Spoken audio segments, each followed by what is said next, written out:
Ռուսաստանի անվտանգության խորհրդի քարտուղար Սերգեյ Շոյգուն Իրանի ազգային անվտանգության գերագույն խորհրդի քարտուղարի հետ հեռախոսազրույցի ժամանակ դատապարտել է արտաքին ուժերի կողմից երկրի ներքին գործերին միջամտելու հերթական փորձը։ Շոյգունի ցավակցությունն է հայտնել բազմաթիվ զոհերի կապակցությամբ Ռուսաստանի Դաշնության անվտանգության խորհրդի քարտուղարը խստորեն դատապարտել է արտաքին ուժերի կողմից Իրանի ներքին գործերին միջամտելու հերթական փորձը, ասվում է մամուլի ծառայության հայտարարության մեջ։ Նշվում է, որ Ռուսաստանի Դաշնության անվտանգության խորհրդի քարտուղարը պատրաստակամություն է հայտնել զարգացնել երկկողմ համագործակցությունը, հիմնվելով Ռուսաստանի եւ Իրանի միջև համապարփակ ռազմավարական գործընկերության համաձայնագրի վրա։ Կողմերը համաձայնել են շարունակել շփումները եւ համակարգել իրենց դիրքորոշումները անվտանգությունն ապահովելու համար, նշել է ՌԴ անվտանգության խորհուրդը։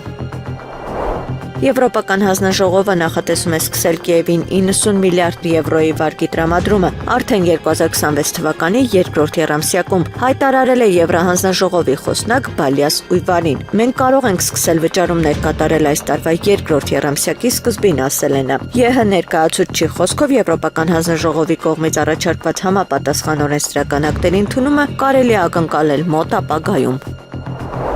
ԱՄՆ նախագահ Դոնալդ Թրամփի հետ զրույցից հետո Մեքսիկայի նախագահ Կլաուդիա Շեյնբաումը բացառել է ԱՄՆ-ի կողմից իր երկրում ռազմական գործողությունների հնարավորությունը։ Ըստ նախագահի, Թրամփի հետ զրույցից բացարձակապես պարզ դարձավ, որ գոյություն ունի համագործակցություն եւ համակարգում, եւ որ Մեխիկոն ու Վաշինգտոնը շարունակում են աշխատել այս ձևաչափով։ Վերջինս հավելել է, որ եթե ԱՄՆ-ն որևէ պահի այլ հայտարարություն անի, Մեքսիկան կփնտրի երկխոսության նոր ուղիներ։ Իսրայելը եւ ԱՄՆ-ն Իրան են ուղարկել իսլամական պետության զինյալներ, որոնք զանգվածային անկարգությունների ժամանակ սպանել են իրավապահ մարմինների, աշխատակիցների եւ քաղաքացիական անձանց, այս մասին հայտարարել է Իսլամական Հանրապետության զինված ուժերի գլխավոր շտաբի պետ գեներալ լեյտենանտ Աբդոլ Ռահիմ Մուսավին։ ԱՄՆ-ն եւ սիոնիստական ռեժիմը 12-օրյա սրբազան պաշտպանական պատերազմում իրենց պարտությունը փոխհատուցելու համար մեր մեջ ժողովրդի վրա բաց թողեցին Դաիշ ահաբեկիչներին եւ այս վարձկանները, որոնք վայրի կենթանիներից էլ վատն են, սպանել են խաղաղ բնակիչներին եւ անվտանգության աշխատակիցներին։ Նրա խոսքերն է մեջ բերել Իրանի պետական հեռարձակողը։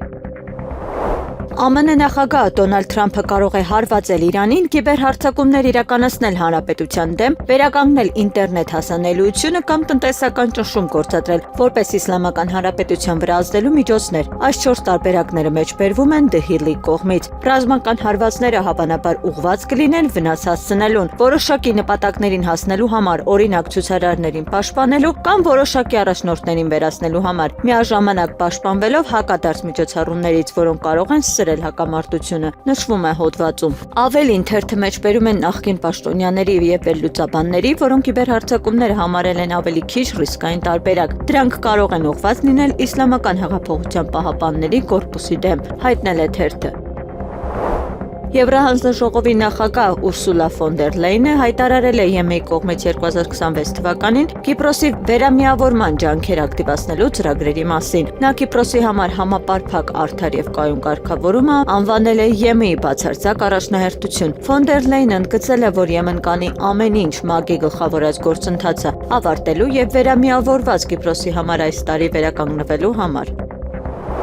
Իզմիրլյան բժշկական կենտրոնից տեղեկացրել են, որ Տեր Միքայել arczepiskopos Աջապահյանը ներկայումս գտնվում է հետվիրահատական բուժման ընթացքի մեջ եւ առողջական վիճակից ելնելով ներկա պահին չի կարող մասնակցել այսօրվա դատական նիստին։ Այս մասին հայտարարություն է տարածել Սրբազանի փաստաբանական թիմը։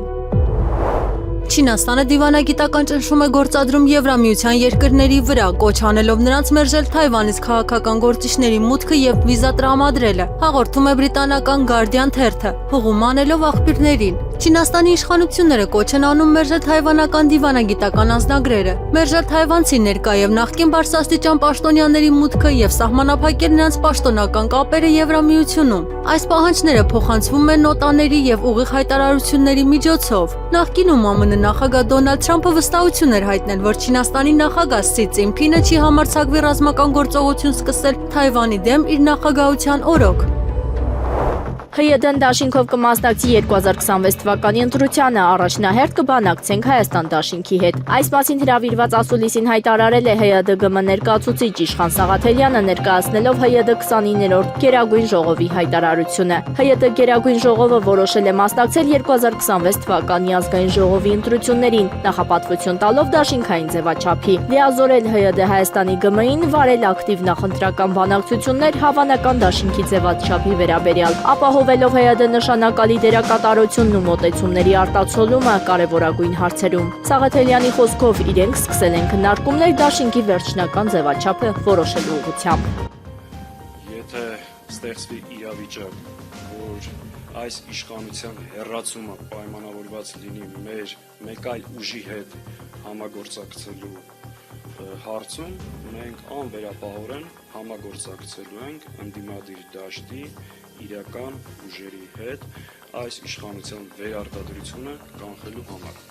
Ով ում կմիանա, ինչ իրավիճակներ կլինի, դա ցույց կտա ընտրությունների արդյունքները։ 2025 թվականին զինված ուժերի շենքերում 30 զինծառայող է մահացել։ Այս մասին մամուլի ասուլիսի ժամանակ հայտարարել է Հայաստանի Հանրապետության պաշտպանության նախարար Սուրեն Պապիկյանը։ Նրա խոսքով 6 դեպքում խոսքը բանակում տեղի ունեցած պատահարների մասին է՝ կայծակի հարված, հոսանքահարում, երկու ինքնասպանություն կամ ինքնասպանության հասցնելու դեպք եւ երկուսը առողջական վիճակի պատճառով։ Խոսքը ժամկետային զինծառայողների մասին չէ, ընդհանուր առմամբ մահացել է 30 զինծառայող, մնացած 24-ը մահացել են ծառայության հետ չկապված պատճառներով, ճանապարհատրանսպորտային պատահարներ, կենցաղային պատճառներ, հիվանդություններ։ 2024 թվականի համեմատ դեպքերի թիվը նվազել է 40%-ով։ Նախարարը նաև հայտնել է, որ 2025 թվականին ոչ կանոնադրային հարաբերությունների հետևանքով սպանության դեպքեր չեն արձանագրվել։ Նախկին տարիների նման բազմաթիվ դեպքեր են եղել։ Նա ենթադրել է, որ անցյալ տարիներին նման վիճակագրություն չի եղել։ Պաշտպանության նախարար Սուրեն Պապիկյանը վստահեցրել է նաև, թե սուտ չի խոսում, երբ ասում է, թե 44-օրյա պատերազմի ընթացքում մեր հիմնական խնդիրներից մեկը պահեստազորի ոչ մարտունակ լինելն էր։ Նրան սուտ խոսելու մեջ մեղադրել էր Հայաստանի Հանրապետության զինված ուժերի գլխավոր շտաբի նախկին պետ գեներալ գնդապետ Մովսես Հակոբյանը։ Գիտեք, կոռեկտությունն ինձ թույլ չի տալիս Մովսես Հակոբյանին արձագանքել նույն ոճով։ Ես սուտ չեմ խոսում, դա պարզ է բոլորին։ Ասուլիսի ժամանակ հայտարարել է Պապիկյանը։ Նա նշել է, թե իր ասածը 44-օրյա պատերազմի արդյունքների մասին է։ Մովսես Հակոբյանը գուցե ամոթ ու պատիվ ունենա ու լռի, հորդորում եմ լռել ու ծպտուն չհանել, որովհետև դա իրենց գործողությունների արդյունքն ու հետևանքն է, ասել է Պապիկյանը։ Գաղտնիք չէ, որ մեր հասարակության մեջ արմատավորված մի վատավանդույթ կա։ Յուրաքանչյուր շքերտավոր պատվախնդիր ծնող ամեն ինչ անում է, կաշվից դուրս է գալիս, ամեն խարդախության մեջ պատրաստ է մտնել, որպեսզի առուզ ավագին ազատի զինծառայությունից։ Սա համարում եմ ամենախայտառակ բանը, որ մեր հասարակության մեջ առկա է, ասել է Պապիկյանն ու տեղեկացրել, որ վերջին 1 տարվա ընթացքում աշխատանքից ազատել է ՊՆ համակարգում աշխատող բոլոր այն ծնողներին, որոնց զավակներն ունեն այլ երկրի քաղաքացիություն։ Անմեղության կանխավարկածը հաշվի առնելով դա չեմ կարող տարածել հիվանդություն ունեցողների նկատմամբ, բայց ամեն դեպքում կասկածի որդը շարունակում է ինձ ճնշել, որպեսզի նրանց նկատմամբ նույնպես ուշադիր լինեմ, նշել է Պապիկյանը։ ՀԱՊ քարտուղարությունում կայացել է հանդիպում Ռուսաստանի Դաշնության արտաքին գործերի նախարարի տեղակալ Ալեքսանդր Պանկինի մասնակցությամբ։ ՀԱՊ գլխավոր քարտուղար Թալատբեկ Մասադիկովը, որը պաշտոնը ստանձնել է 2026 թվականի հունվարի 1-ին, ընդգծել է համախմբված աշխատանքի կարևորությունը Ռուսաստանի նախագահության առաջնահերթությունների իրականացման համար, որոնք ուղղված են դաշնակցային կապերի ամրապնդմանը եւ ՀԱՊ-ի դերին Եվրասիայում հավասար եւ անբաժանելի անվտանգության ճարտարապետության ձևավորման գործում։ Ալեքսանդր Պանկինը նշել է, որ Ռուսաստանը կմիավորի ջանքերը դաշնակիցների հետ միջազգային անվտանգության խնդիրների լուծման ընդհանուր մոտեցումները պաշտպանելու համար, ներառյալ հավաքական ուժերի ներուժի մեծացումը, ինչպես նաև ժամանակակից մարտահրավերներին եւ սպառնալիքներին հակազդելու գործում համագործակցության ընդլայնումը։ Շեշտը դրվելու է նաև կազմակերպության երկրների առաջատար գիտահետազոտական կենտրոնների փորձաքննության հիման վրա վերլուծական աշխատանքների ուժեղացմանը։ Ռուսական կողմի անունից Ալեքսանդր Պանկինը շնորհավորել է Թալատբեկ Մասադիկովին ՀԱՊ գլխավոր քարտուղարի պաշտոնը ստանձնելու կապակցությամբ եւ մաղթել հաջողություններ, վստահություն հայտնելով արդյունավետ համագործակցության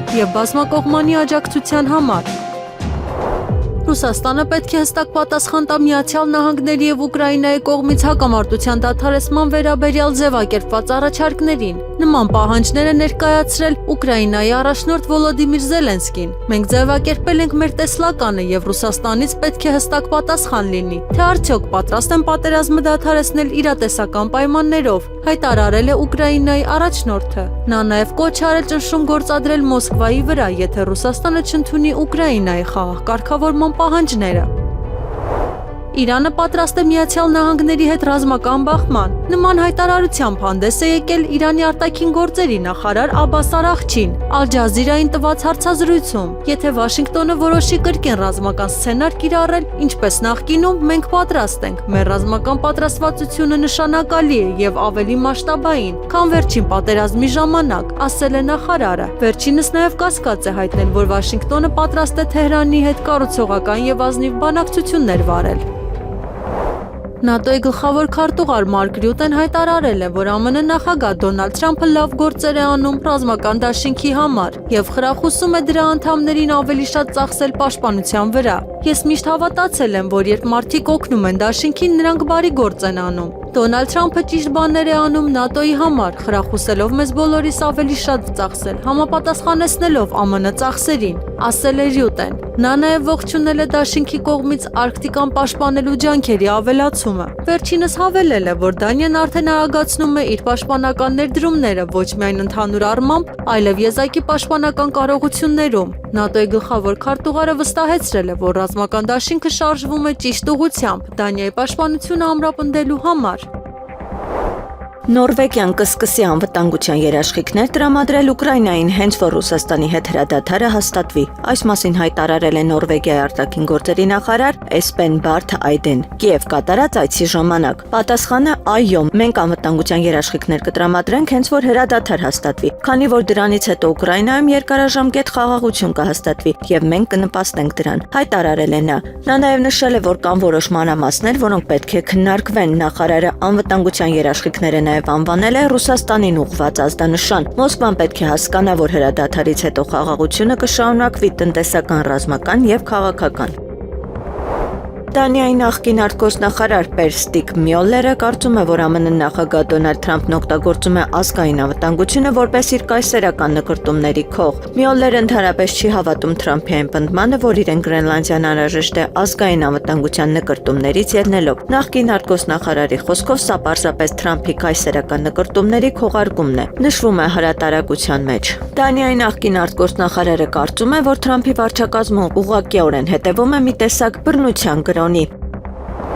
Միացյալ Նահանգների պետդեպարտամենտը կոչ է արել իր քաղաքացիներին լքել Իրանը զանգվածային բողոքի ակցիաների, ինտերնետ հասանելիության սահմանափակումների եւ հասարակական տրանսպորտի աշխատանքի ընդհատումների ֆոնին։ Այս մասին ասվում է Թեհրանում ԱՄՆ վիրտուալ դեսպանատան կայքում տեղադրված հայտարարության մեջ։ Ամերիկացիներին խորհուրդ է տրվում պլանավորել կապի այլընտրանքային ուղիներ եւ հնարավորության դեպքում լքել երկիրը Հայաստանի, Թուրքիայի կամ Թուրքմենստանի հետ ցամաքային սահմաններով։ Երկքաղաքացիություն ունեցող ԱՄՆ քաղաքացիներին խորհուրդ է տրվում մեկնելու համար օգտագործել իրանական ազնագիր, քանի որ Թեհրանը չի ճանաչում նրանց ամերիկյան քաղաքացիությունը։ Հաղորդագրության մեջ նաև ընդգծվում է, որ ԱՄՆ կառավարությունը դիվանագիտական կամ հյուպատոսական հարաբերություններ չունի Իրանի հետ, իսկ Թեհրանում երկրի շահերը պաշտպանում է Շվեյցարիան։ Շնորհավորում եմ Եվրոմեդիա 24-ի մեկամյակը,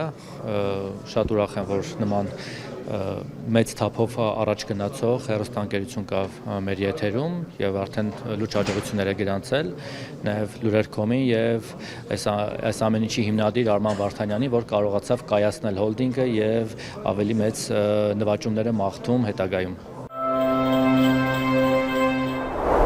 Aeroflot ավիաընկերության Կրասնոդար Երևան չվերթը կրկին չեղարկվել է։ Այս մասին են վկայում Զվարթնոց միջազգային օդանավակայանի առցանց չվացուցակի տվյալները։ Հունվարի 12-ին Կրասնոդար Երևան չվերթը չեղարկվել էր Կրասնոդարի օդանավակայանի ժամանակավոր փակման պատճառով։ Ռոսավիացիայի տեղեկություններով օդանավակայանի գործունեությունը վերականգնվել է միայն հունվարի 13-ի առավոտյան։ Մասնավորապես հանվել են թռիչքների անվտանգության համար կիրառված սահմանափակումները, սակայն այսօրվա չվերթը եւս չի կայանա։ Հունվարի 13-ից 14-ը Հայաստանի Հանրապետության արտաքին գործերի նախարար Արարատ Միրզոյանն աշխատանքային այցով կգտնվի ԱՄՆ-ում, հայտնել են արտաքին գործերի նախարարությունից։ Այցի ծրագրում ներառված է Միրզոյանի հանդիպումը ԱՄՆ պետքարտուղար Մարկո Ռուբիոյի հետ, որը նախատեսված է այսօր Երևանի ժամանակով ժամը 21:00-ին։ Նախատեսվում է թրիփի կենսագործման շրջանակի վերաբերյալ համատեղ հայտարարություն։ Միացյալ Նահանգների առևտրի եւ զարգացման գործակալության տարածաշրջանային տնօրեն Կարլ Կրեսի ղեկավարած պատվիրակությունը Բաքվից կայցելի Հայաստան։ Այս մասին հայտնել են Երևանում ԱՄՆ դեսպանատնից։ Պատվիրակությանը Բաքվում երեկ ընդունել էր Ադրբեջանի փոխարտգործնախարար Էլնուր Մամեդովը։ Ամերիկյան եւ ադրբեջանական կողմերը քննարկել էին Թրամփի ուղի նախագծի իրագործման հեռանկարները։ Ավարտվել է 2025 թվականի սեպտեմբերի 24-ին Փարաքար համայնքի նախկին ղեկավարի ներքին գործերի նախարարության ոստիկանության աշխատակցի սպանության դեպքերի արդիվ նախաձեռնված քրեական վարույթի նախաքննությունը 2 անձի մասով։ Այս մասին տեղեկանում են քննչական կոմիտեից։ Ինչպես արդեն հայտնի էր, Մերձավանում տեղի ունեցած սպանության արդիվ նախաձեռնված քրեական վարույթի նախաքննության ընթացքում 2 անձի նկատմամբ հարուցվել է հանրային քրեական հետապնդում ԳՀ-ի նկատմամբ քրեական օրենսգրքի 155-րդ հոդվածի առաջին մասով սպանությունը, 2 դրվագով 44-155-րդ հոդվածի առաջին մասով սպանության փորձը եւ 335-րդ հոդվածի առաջին մասով այն է հրազենի դրա հիմնական բաղկացուցիչ մասերի, ռազմամթերքի եւ այլ նյութերի սարքերի առարկաների ապօրինի շրջանառությունը։ Իսկ ՆՕ-ի նկատմամբ 46-155-րդ հոդվածի առաջին մասով այն է սպանության օժանդակելը 2 դրվագով եւ 46-155-րդ հոդվածի առաջին մասով այն է սպանության փորձին օժանդակելը։ Նրանց նկատմամբ որպես խափանման միջոց կիրառվել է կալանքը։ ԳՀ-ի եւ ՆՕ-ի վերաբերյալ քրեական վարույթը մեղադրական եզրակացությամբ ուղարկվել է հսկող դատախազին։ Քրեական վարույթի նախաքննությունը շարունակվում է։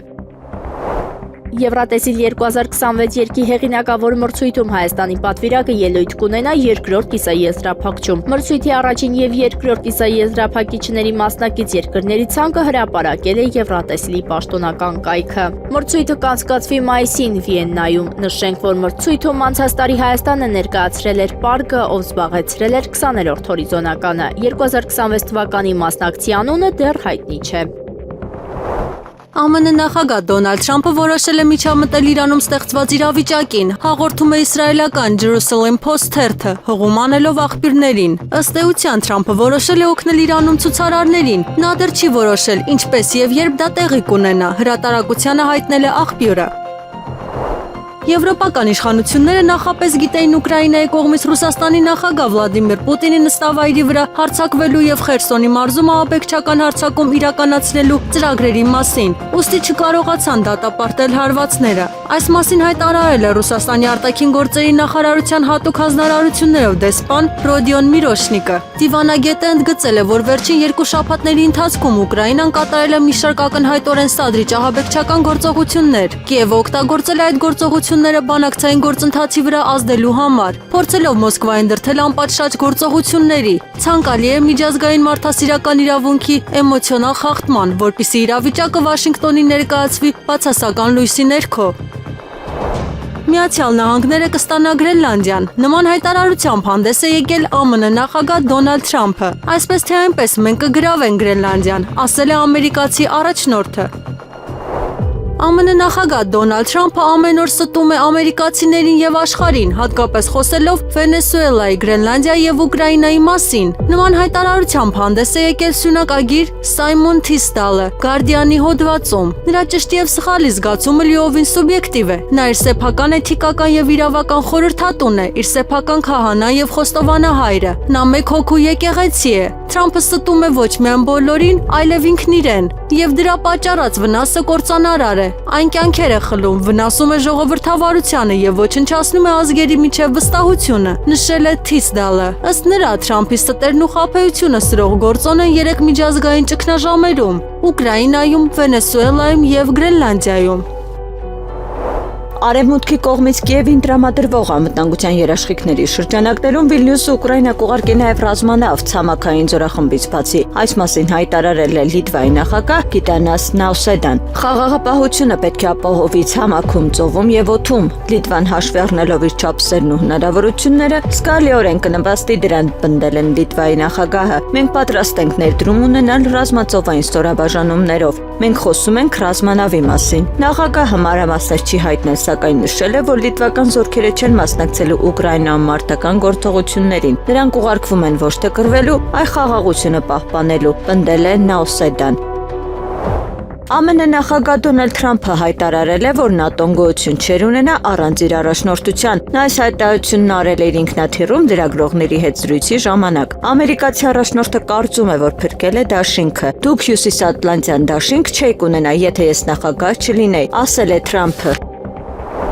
Կիևի քաղաքապետ Վիտալ Կլիչկոն հայտարարել է, որ Ուկրաինայի ՀՕՊ-ը չունի անհրաժեշտ ռեսուրսներ օդային հարվածները հետ մղելու համար։ Մենք տեսնում ենք, որ մեր ՀՕՊ համակարգը չունի անհրաժեշտ ռեսուրսներ, նույնիսկ Կիևում հարձակումները արդյունավետորեն հետ մղելու համար, ասել է Կլիչկոն Bild թերթին։ Միևնույն ժամանակ նա պնդել է, որ Ուկրաինային անհապաղ անհրաժեշտ են լրացուցիչ հակաօդային պաշտպանության համակարգեր։ Հունվարի 9-ին Կիևի քաղաքապետը կոչ է արել բնակիչներին հնարավորության դեպքում լքել մայրաքաղաքը ջեռուցման եւ էլեկտրաէներգիայի մատակարարման հետ կապված խնդիրների պատճառով, նշելով, որ Կիևի բազմաբնակարան շենքերի կեսը մնացել է առանց ջեռուցման։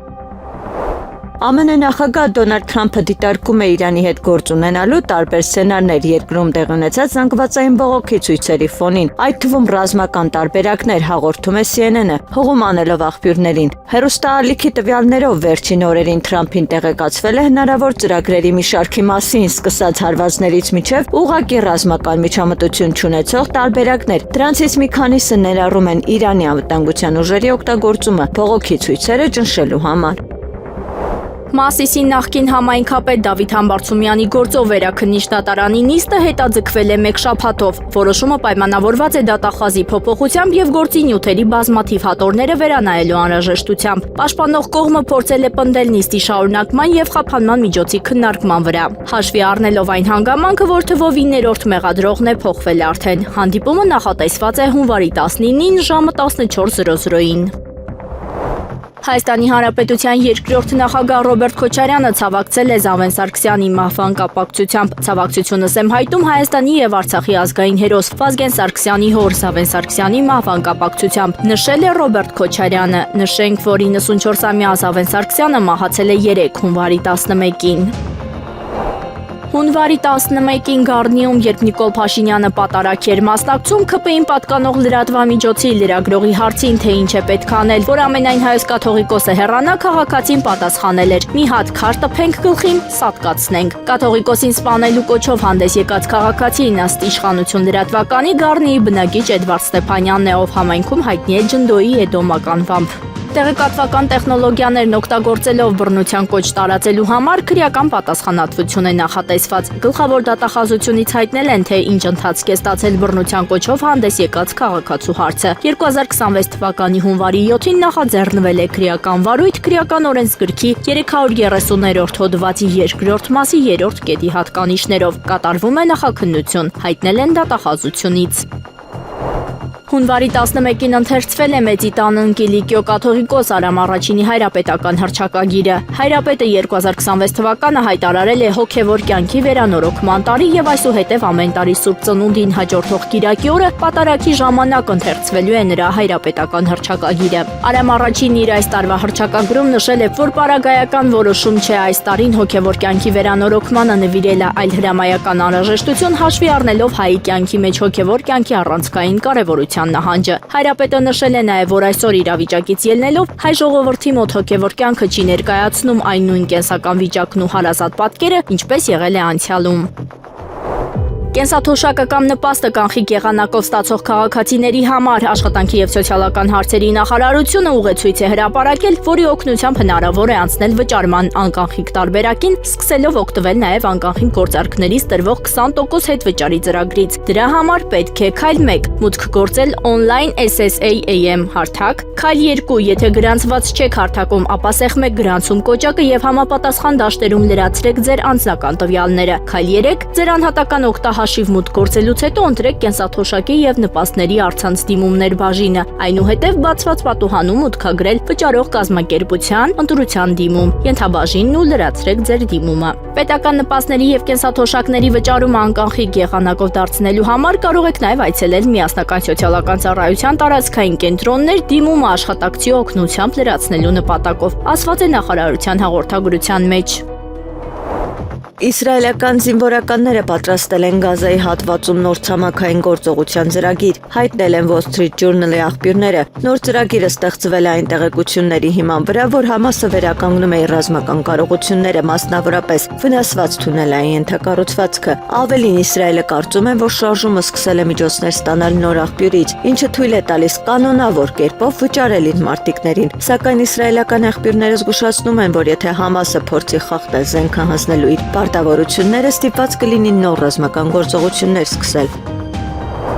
Իրանի կառավարությունը երրորդյա սուգ է հայտարարել, հայտնում է Press TV-ն։ Նշվում է, որ սուգը հայտարարվել է անկարգությունների ընթացքում տասնյակ իրանցիների, այդ թվում անվտանգության ուժերի ներկայացուցիչների զոհվելու կապակցությամբ։ Հունվարի 8-ին Իրանում բողոքի երթեր են անցկացվել։ 1979 թվականին տապալված իրանական շահի ժառանգ Ռեզա Փահլիևի կոչից հետո, չնայած սոցցանցերում տարածված լայնածավալ ու զանգված այն ակցիաների տեսանյութերին, իրանական ֆարս գործակալությունը պնդել է, որ ելույթները սահմանափակ բնույթ են կրել։ Բողոքի շարժման ակտիվացման ֆոնին երկրում անջատել են ինտերնետը, բջջային եւ քաղաքային հեռախոսակապը։ ԻՐԻԲ գործակալությունն ավելի վաղ հայտնել էր, որ բողոքի ակցիաների ընթացքում տուժել են մասնավոր սեփականությունն ու քաղաքային ենթակառուցվածքները, ոչնչացվել են տրանսպորտային միջոցներ, այդ թվում շտապ օգնության մեքենաներ եւ քաղաքային ավտոբուսներ, վնասվել են մետրոյի կայարանները, մզկիթներ, բանկեր ու խանութներ։ Զոհերի թիվը հասել է 38-ի։ Իրանի ղեկավարությունը հատում է կարմիր գիծը բռնի կերպով ճնշելով Իսլամական Հանրապետությունում տիրող բողոքի ցույցերը։ Այսպիսի հայտարարություն է արել ԱՄՆ նախագահ Դոնալդ Թրամփը։ Նրանք կարծես սկսել են կարմիր գիծը հատել։ Նրանք դաժան են, դուք կարող եք նրանց առաջնորդներ անվանել։ Չգիտեմ, կարող եք նրանց առաջնորդներ անվանել թե ոչ։ Կարծում եմ նրանք բռնությամբ են կառավարում, ասել է նա ընդգծելով, որ Սպիտակ տունը չափազանց լուրջ է վերաբերվում հարցին։ Միևնույն ժամանակ, ըստ ամերիկացի առաջնորդի, Իրանի ղեկավարությունը խնդրել է բանակցություններ վարել ԱՄՆ-ի հետ եւ հանդիպումը կազմակերպվում է։ Կուբայի արտաքին գործերի նախարար Բրունո Ռոդրիգես Պարիլյան պահանջել է, որ Միացյալ Նահանգները անհապաղ ազատ արձակեն Վենեսուելայի օրինական նախագահ Նիկոլաս Մադուրոին եւ նրա կնոջը Սիլիա Ֆլորեսին եւ կոչ արել միջազգային հանրությանը միանալ այս պահանջին։ Վենեսուելայի օրինական նախագահ Նիկոլաս Մադուրո, Մարոսի եւ նրա կնոջ Սիլիա Ֆլորեսի դաժան առևանգումից անցել է 8 օր։ Մենք պահանջում ենք, որ ԱՄՆ կառավարությունը դադարեցնի այս անօրինական կալանքը, հարգի նրանց անձեռնմխելիությունը, դադարեցնի դատական եւ լրատվական ֆարսը եւ ապահովի նրանց կյանքն ու բարեկեցությունը, հայտնել է Կուբայի արտգործնախարարը։ Վերջինս նաեւ ընդգծել է, որ Հավանան կոչ է անում աշխարհի պետություններին աջակցել այս պահանջին, միջազգային իրավունքի, ինչպես նաեւ նախագահ Մադուրոյի եւ նրա կնոջ կյանքի, արդարադատության եւ իրավունքների պահպանման անունից։ ԱՄՆ նախագահ Դոնալդ Թրամփը խոստովանել է, որ Վաշինգտոնը շահույթ է ստանում Ուկրաինայի հակամարտությունից։ Մենք պատերազմով գումար ենք վաստակում, բայց ես նույնիսկ չեմ ուզում դրա մասին խոսել, ասել է նախագահը։ Նա եւս մեկ անգամ պնդել է, որ ջանքեր է գործադրում ճգնաժամը լուծելու համար միայն այն պատճառով, որ ցանկանում է կյանքեր փրկել։